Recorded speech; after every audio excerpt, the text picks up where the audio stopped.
when you're climbing top 10 mountains in the world, when you're passing by Nepal and Tibet and China, the thought does go into that you need a 4x4.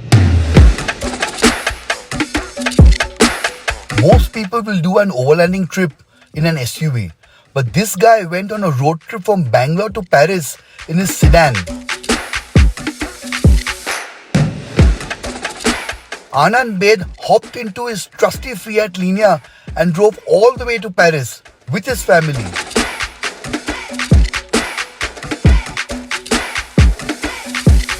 More than just a journey, this was an extraordinary adventure spanning thousands of miles, multiple countries, and countless unforgettable experiences. What's even more amazing, they did it all without getting a single flat tire. In today's video, we are sitting down with Anand Baid to hear all about this incredible journey. How did they prepare? What were the biggest challenges? And what did they learn from this once-in-a-lifetime experience?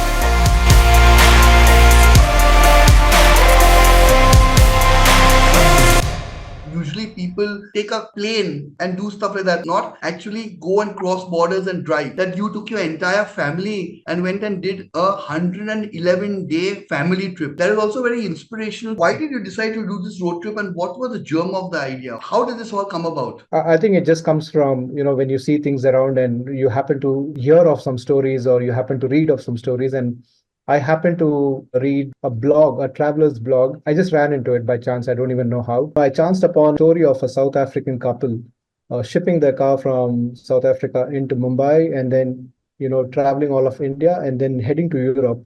And that was pretty intriguing for me. And I read up one story after the other. I got super inquisitive that there is a parallel way of traveling just apart from taking a flight and traveling overseas. And then that's where it actually occurred to me. I had no clue that you could travel by road at that point.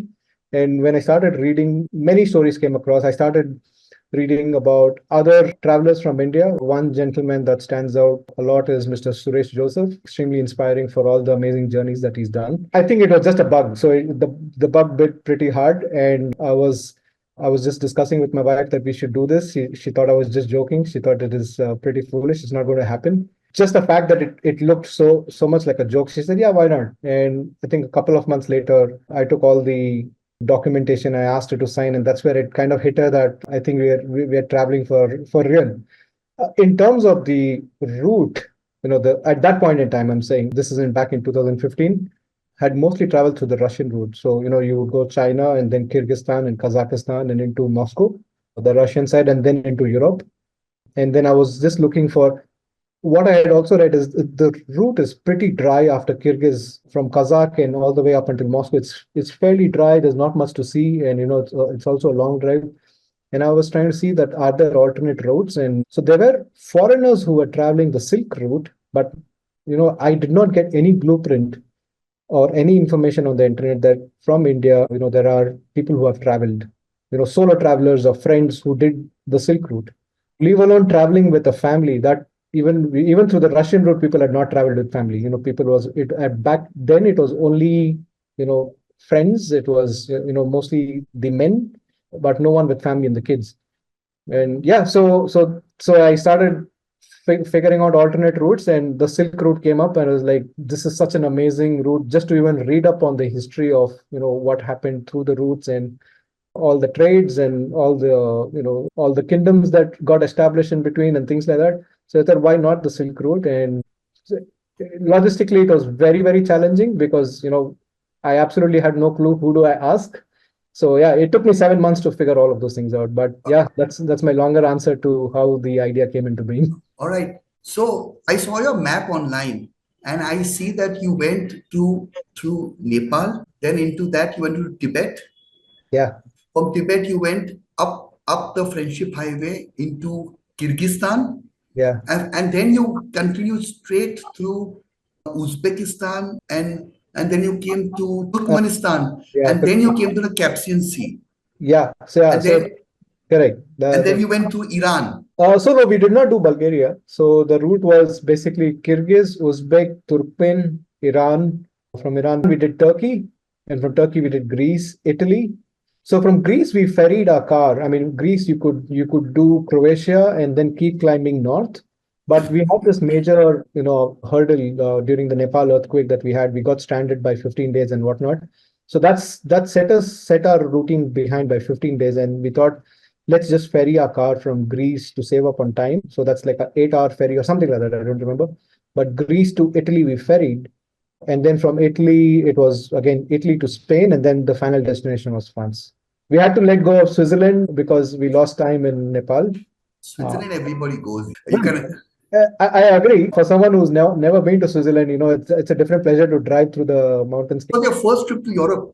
That was our first trip to Europe. Yeah, yeah. So the first time you went to Europe was in a car. Was in a car. Yeah, yeah, That is unusual, really. The yeah. first time you went to Europe, so you had no clue about what the road. It was Absolutely. also the first time you were driving on the other side of the road. Oh, pretty much. So I had for a few months when I was, for my job there. But other than that, I'm not very used to driving on the other side of the road. And that too, a right-hand drive car on the right side of the road. True, true. Yeah, yeah. One of the highlights, Rishad, is also, I mean, apart from all these challenges of driving a small sedan, a family of four with young kids, just, I think they were at that point, they were 7 and 11, sorry, 9 and 11 or something like that. The entire journey was also done without a mobile phone. So it's not like, no, not that we wanted brave hearts, not that we wanted to prove to the world that hey, we are off the grid and things like that. The telephone network just didn't work for us. The SIM card that we took, we got scammed and it never worked. And the entire journey, the moment we touched Nepal and all the way up until Paris, if you're on the road and if you get stuck somewhere, you just get stuck somewhere. You don't have a phone in your hand. But did you So have paper maps? no, we did not have paper maps. We basically pre-downloaded all the maps. So I did not have any internet. I do not have any live, obviously, no live internet, none of that stuff, none of the real-time tracking or real-time feedback. No traffic update, nothing. You just had downloaded maps and you continued on that. Nothing, nothing. Yeah, pretty much. Well, We were just going with, okay, this is downloaded. We don't have internet. We don't know. fuck, this is great. Yeah, just going. Yeah. Okay, my next question is quite important. How did you manage to get your kids out of school? Kirti and Yeah. Yash, how Yeah. did you manage to get them out of school for 111 days? Yeah, I think all credit to the principal. So at that point, the kids were studying in a school called Dean's Academy in Bangalore in Whitefield, and Shanti Menon, the principal. So she, when I took the idea to her, so we already had 2 months of summers, so that was there. But what we needed was 2 months of once the school reopened, then as well we wanted the break. And she was like, Mr. Baid, the kids are going to learn more, the experiential learning is going to be much more than, what will be taught in the books here. So please go take the leave. And, she was really kind. And, we had her flag us off as well during the, when we were heading out. Yeah. And you planned the entire route on your own, right? Pretty much. Yeah. When I say own, obviously it's all self-initiations where, you reach out to people, you send mails, you send like hundreds and hundreds of emails because again, like I shared earlier, the blueprint just did not exist of how you're going to go from the Silk Route from India. There were no information about how are you going to get your letter of invitation, how are you going to get your, your passports, your visas, your carnet, your stamping, your insurances for the car. So basically that none of it existed at that point in time. So you were truly a pathfinder. Yeah, if that's a name, but other than that, I think it took just about a good 7 months for me to put the plan together. I sent out a lot of emails to the local people there, local forums over there, local automobile enthusiasts over there. Some responded, most did not. Yeah, one thing led to the other, and I started finding answers through the course of time. But obviously, those are answers on black and white. The real thing is actually just going there, and then 111 days makes up for actually endless stories. So we are one night in Kyrgyzstan. We reached pretty late in the night. All the signboards are in, Russian, like old Soviet language. We absolutely did not understand which is a hotel, which is not a hotel. So we stopped by, asked a few passerbys, and not many speak English, broken English, and they probably understand the word hotel. So they took us to a place and said, "This is a hotel." But the moment we went inside, they closed the door. My family was outside in the car, but they closed the door. And maybe they were genuinely nice people, but it made me paranoid because it was pretty dark, late in the evening, and I was very scared at that point. So I don't know. I cooked up some story. I said, let me just go back to the car, get something, and come back. But I think that's the point I took off. Maybe they were genuinely nice people, and maybe they were just taking me to the reception of the hotel. But I just didn't have the faith, and we drove around for an hour till we found a hotel. And but yeah, that just makes up, story for places like this. I mean, we didn't have bookings earlier. You can't have bookings. Obviously, you can't have Yeah, bookings. you can't have bookings. You kind of just need to find things on the go, and yeah, that's what it is. So I want to talk about your car, the Fiat Linea. First of all, did you buy this car or did you already have it? Secondly, people always have this conception or misconception that if you're going for an intercontinental road trip, you need to have a sturdy SUV and a 4x4 with high ground clearance and all that. Obviously, that was not the case with you. You had a sedan, which was not no high ground clearance, no four-wheel drive, two-wheel drive, Fiat Linea. And did you ever feel hampered by your choice of car? Or did you think that if you had a 4x4, your trip would have been enhanced? A 4x2 was fine. Yeah, I think your first question, I already owned the Linea at that point in time. And whether I should have chosen a 4 by 4 or, I just did not know the perks of a 4 by 4. I had not driven a SUV earlier, so I had no idea how comfortable an SUV can be, will be. If it occurred to me that we should be going in a SUV, yes, I had written to a lot of the Indian automobile manufacturers here, asking them, hey, would you be willing to sponsor your car out and things like that. They just didn't buy the story because there was no proven track record that hey, मतलब कोई कर सकता है, कोई कोई बच्चों के साथ में गाड़ी लेके पेरिस तक चला जाएगा. So nobody took the bait at that point. I mean, of course, after that a lot of people started supporting, but yeah, when you're climbing and when you're aware that you're climbing the top 10 mountains in the world, when you're passing by Nepal and Tibet and China, and all the top 10 mountains are in this belt, and the thought does go into that, do you need a 4 by 4? And a lot of forums do talk about 4 by 4 at that point. But I think I had done enough research to figure out that you don't really need a 4 by 4. The roads are really well made and constructed on the In Tibetan. Tibet, right?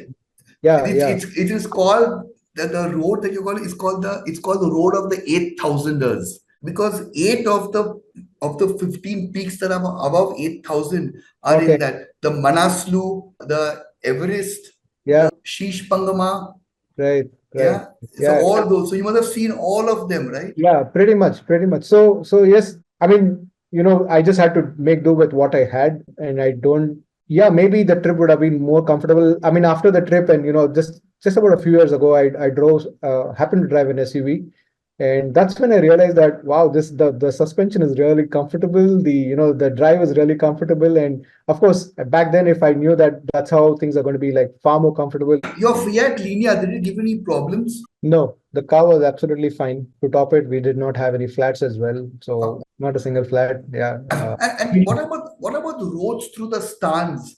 I know I've been to Kyrgyzstan, so I know the roads are great. But what Yeah. about Uzbekistan, Turkmenistan? Did Yeah. The roads are pretty good. Most of the roads are pretty good. Basically, we went all the way up. Yeah. From China, basically within China, there was Dunhuang, and then there is, I'm forgetting the pass. Was it the Torgat Pass? I think Torgat Pass actually leads you into Kyrgyz, into Kyrgyz. from Yeah. Kashgar to Kyrgyz. Correct. Yeah. Pretty much. Yeah. So that's Yeah, that's really the roof of the world. That everything, like gunpowder went this way, languages came this way, yeah. germs went, the Yeah. silk came, rice came, it's Right. Right. all And that's a beautiful. dialects and everything. It's Yeah. not just physical stuff, even culture flowed. True, true, true, true. So That's a beautiful country, beautiful stretch. Overall, the roads, I don't think we encountered like crazy roads, super patchy roads where we felt that we were off-roading. So most of the roads are pretty good actually. okay, what were the highlights of the trip? I mean, I know you told me about people, but did you face any red tape in bureaucracy problems like at borders that you can't go through, your visa not valid, the documents are not valid? What did you face, or did you have to cajole people? Did you have to bribe your way through? So how did you face all that? Because again, this is something unusual. So people Yeah, have no blueprint about travelers coming across the border in an Indian car. So they also yeah, sort of groping the dark. So did you yeah, feel any? absolutely, absolutely right. I mean, highlights, there are endless. There are many. I think it'll end up being like a 3 hour. But But could you give me two or three? right, I mean, borders, we got heckled at the Turkish border. And I don't know what was on their minds. They just wanted to check our car. Was it for drugs or what? I have no While idea. getting into Turkey, While getting into from Greece to Turkey. from Iran to Turkey, correct? Yeah. So we got hassled a bit over there. They got us to empty our car totally. Absolutely, we emptied the car, and they did not check anything. They, after 4 hours, they let us go and they said, okay, you can pack your bags and you can leave. But that was pretty much it. I think so. One of the agents over there, some guy walked up and said that, hey, I can get you out faster. It's going to cost this XYZ money. And I said, no, I'm not paying money. I have all my paperwork with me. So yeah, just let us keep going. So yeah, when they realized that I'm not going to pay, after I think 3 or 4 hours later, they sent us. But other than that, the highlights make for a lot. People are amazing. You're right. When they saw a right-hand car and when they saw us, brown skin, mostly it's the white skin, like the foreigners who are traveling, right? And they're used to them. The Europeans travel crisscross the country. They go from Singapore to Europe and back again this way, that way, and they're used to the foreigners that way. But someone like us, and especially in India, and you go to all of these remote places and towns and countries, they have never seen a right-hand car. They've never seen an Indian on the road, especially in these towns. And they make for so much amazing hospitality that a lot of people stopped us and they would call us to their homes. This is like, I think that's just the highlight on the top. If everything, there's natural beauty, which is on its other side of the peak of all the amazing things we experience, and then there is the personal human interaction. Warmth. Yeah, the personal warmth, correct, that people actually share. And I think they have a special affinity towards Indians, and all thanks to Raj Kapoor and all the amazing people that have done India proud on that side of the world. But they they feel really good to interact. But Yeah. other than that, bribery, maybe in Kyrgyz, the cops are slightly what you would encounter here in your local towns, and they just be behind trees and suddenly pop up in front and, hey, speeding, speeding, and stuff like that. But again, nice people. We didn't get too crazy hassled and stuff like that. Nice interactions. Yeah. Okay, your kids, Dhirti and Yash, I think Dhirti was 9 years old and Yash was 12, right? When 11. you did the Yeah. 11, when you did the trip. Dhirti was 9 years old and Yash was 11. Not still teenagers, right? Yeah. And kids, kids get so cranky when they're in a car for about 4 or 5 hours. So I'm Yeah. sure you were putting in long drives at certain points. How did they take it?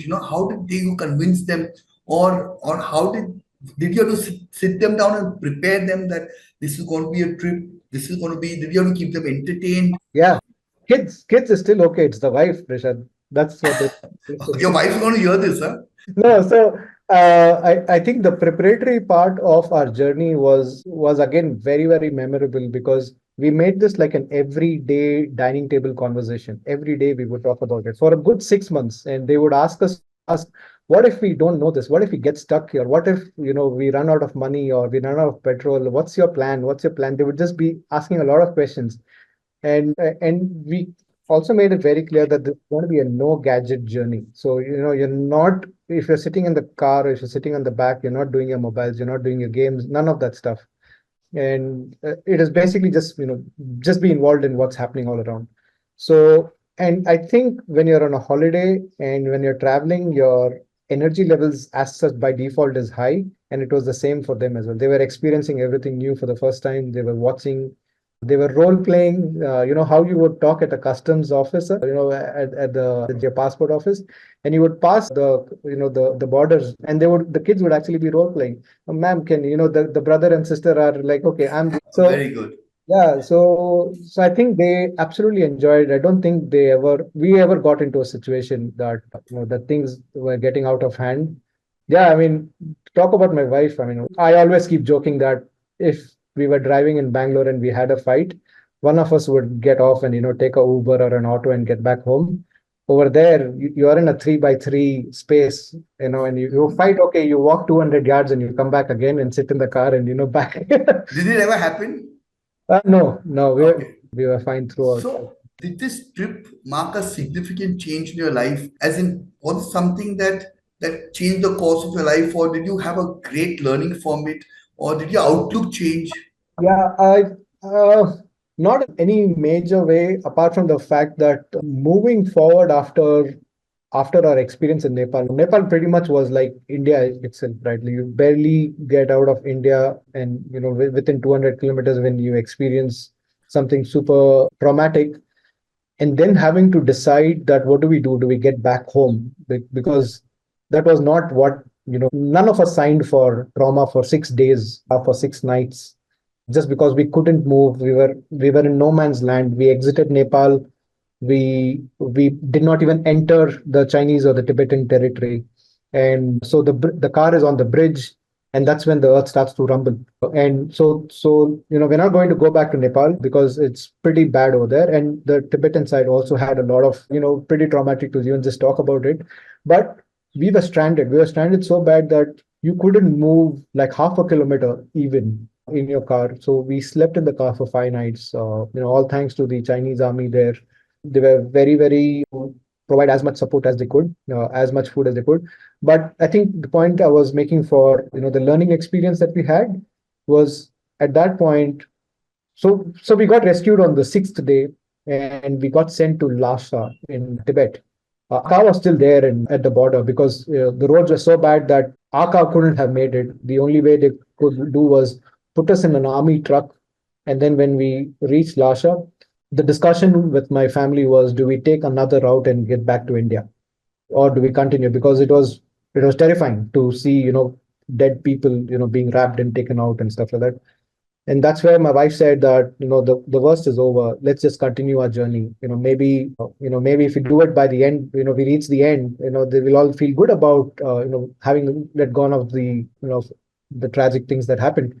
So other than that, Rishabh, to be honest, I think we just take a lot of pleasure and happiness that we did the whole journey as a family. And I think if anything is changed or anything is holding good, it is just memories from that time, which just keeps us pretty tight. Yeah, so I think it was pretty much what would you say, an unadulterated 111 days with the four of us, which is amazing. I think if not many people are blessed to have that opportunity. We were, and yeah, and I'm very glad that we took our kids along. For people, for families wanting to do this, is this an easy trip to make? First of all, what is the kind of finance that the means that you need? And what is the kind of physical fitness and mental preparedness that you need to make a trip like this as a family? It's different if you're going husband and wife, but if you want to take your whole family along, then what are the things that you got to sit down and first basic tick boxes that this has to be ticked off. Only then can we start even thinking about a trip like this. I think the topmost part is to make it work for everyone. One, do not, I mean, of course, make an itinerary, but don't work towards sticking to it. Do not have a checklist that says that, okay, if we are in this amazing town and there is these World Heritage sites and we need to be here. It is good to have that list, but it is more okay to leave it if the family does not want to be there at that point in time, because either they are tired. So basically not push them to do anything. And that was the biggest learning that I had. And I followed that I was very clear. If we are in Paris and we miss seeing the Eiffel Tower, we miss seeing the Eiffel Tower. And Really? then Really? pretty much. No, I'm saying that was part. I'm not saying that we missed the Eiffel Tower. I know, but you were prepared to do that. Yeah. So that was the deal that my wife had, because it was a bitter experience I gave her when we did a 21-day India tour, and we come from Rajasthan. So from Bangalore, we drove to Rajasthan and came back in 21 days. And I had this crazy checklist that every place that we stopped and I had to see, or if we got into Ajanta Ellora caves, and I want to go to all those 33 caves and study about the history. And she said, okay, don't take me on a journey like this ever again next time. And it was very clear. So you want to respect how much you are able to push, or how much you are able to make sure that the family is actually enjoying what you're doing. And I said that I promise that this is the list. And if we leave something, we leave something. If you like a sunset, you want to stay here for a day more, we stay here for a day more. And it happened on multiple instances. The first hotel that we stayed in that had a swimming pool was after a month. And the kids loved it so much that, and they said that, and we actually checked out from the hotel. We were sitting in a car, packed our bags, ready to drive into Uzbekistan. So basically leaving the country, we're leaving Kyrgyz, getting into Uzbek. And the kids were like, we're loving this thing. The hotel is nice. Can we just stay here? And we said, okay, we go back into the hotel. We don't have a flight to catch. So yeah, that's what it was. And in terms of the expenses and other things to keep in mind, I think, people can do it in any budget that they would like to. Think of it like, a family of four taking a 14 or a 18 or a 21-day, all expenses paid, guided tour that you would pay. You could actually just do a 111-day journey all by yourself. If you're willing to, go the full length and figure things out yourself and which is the nicer part of the whole process as well. But yeah, you could do things in a budget. You don't have to have exorbitant money, but yeah, some savings, and what it would cost you for a 21-day guided tour, you could just do a 111-day for this one as well. Really? So, Yeah, so budget. you could. I Okay. mean, yeah, it's possible. I mean, there are people. What about your carne and all that? You have money for that, right? Yeah, so we did deposit at that point. I think it was like 100% the value of the car at that point in 2015. Which you get back. Yeah, yeah, which you'll get back. Correct. Yeah. Okay, yeah. So I think, yeah, that was it. It took its time, a little bit of back and forth, but I think I went through the Western Association and it was fairly fun. Yeah. Nitin Dosa. Right. He's a great guy. He's very enthusiastic about stuff like this. He's really I mean, I remember when I used to first go on motorcycle trips around there, I would go and take his route maps, handwritten tulips to travel to places. Like they would have tulips, Okay. handwritten. Right. Turn here, turn there, so many kilometers. Like they would say, set your trip at King Circle in Bombay, and Yeah. then follow this route all the way to Delhi. Tulips. So if you did a U-turn or made a wrong turn, it's all gone out. But then you have to reset and then calculate. But they would have tulips. Okay, Anand, I think this is gold here. This is really fantastic.